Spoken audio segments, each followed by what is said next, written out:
Today, we're diving into a real court case that asks a question we all think we know the answer to. What is a family? But this isn't some philosophical debate. This is a story about a real couple that pushes our whole idea of family right to the edge. So, get this. You have a couple. They're together for almost a decade. They have 2 kids together. The catch? They never, not once, officially lived in the same house. So when things go south, what are they? Just a long-term couple or something more? Something the law has to recognize. So I want to ask you, what would you do? I mean, put yourself in the judge's shoes for a minute. 9 years, 2 kids, 2 houses.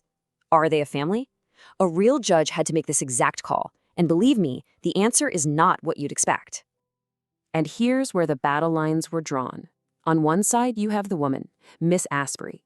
She argued that the substance of their life, the children, the shared history, that's what mattered, not their mailing addresses. On the other side, the man, Mr. Delamar. His argument was brutally simple. No shared house, no legal relationship. End of story. It was a real showdown between the letter of the law and the reality of their lives. To really get why this case is so fascinating, you have to understand how they actually lived. The court ended up calling them a weekend couple because they were literally building a family life piece by piece between 2 different homes. And look, this wasn't some short-term fling. We're talking almost a decade, from 2002 all the way to 2011. They meet, he gets divorced from his previous wife, and then they go on to have 2 children together. This was a massive chapter in both of their lives. And the evidence that their lives were tangled together just keeps piling up. Think about it. They spent every weekend at his house. She had her own key. They took family vacations. They showed up at parties and events as a couple. She even became close with his kids from his first marriage. For all intents and purposes, they were a unit. Now, this is where it gets really interesting. The judge made this incredible observation. See, the couple argued a lot. And what did they argue about? About how and when they would finally live together? But the judge saw this in a totally different light. She said their constant, passionate fighting about the future was, ironically, the best proof that they were both deeply committed to having one together. How wild is that?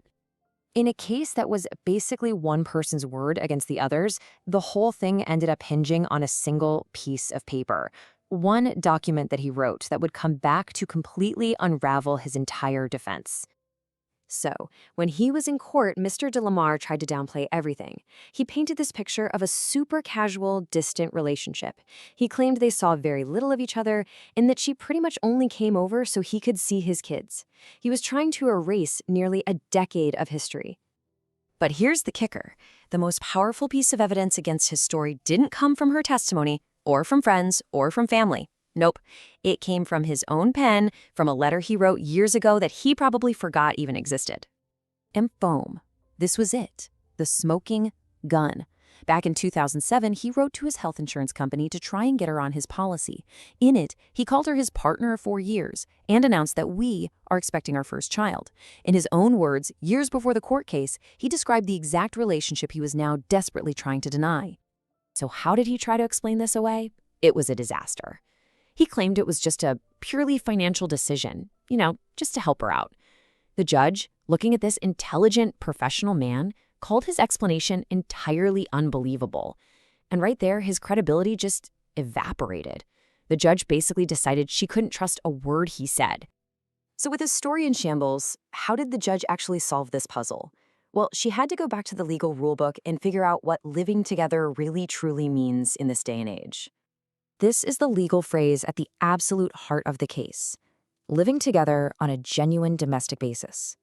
He argued that means you have to share a roof, period. She argued it means you share a life. And the judge had to decide which definition fit the facts. And this is so key. The judge didn't just get fixated on the 2 separate houses. She looked at the whole picture. The birth of their 2 kids, she called that of greatest significance. But she also looked at the sheer length of the relationship, their reputation among everyone who knew them, their commitment to each other, even their exclusive sexual relationship. It was a 360-degree view. After weighing all of that, she came to this powerful conclusion.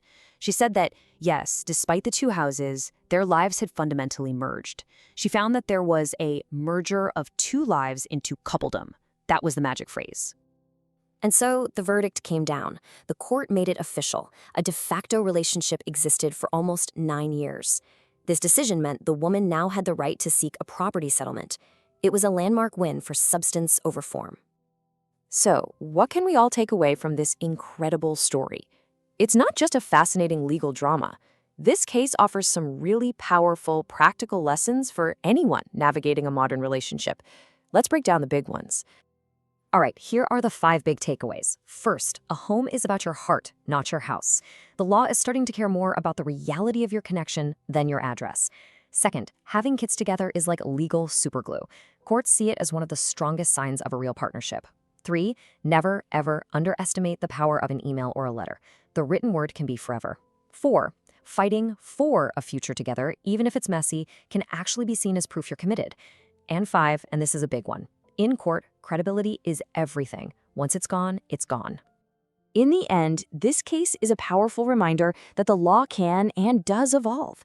It proves that in the eyes of the court, a real home isn't necessarily built from bricks and mortar. It's built from shared time, shared children, and a shared commitment to building a future together.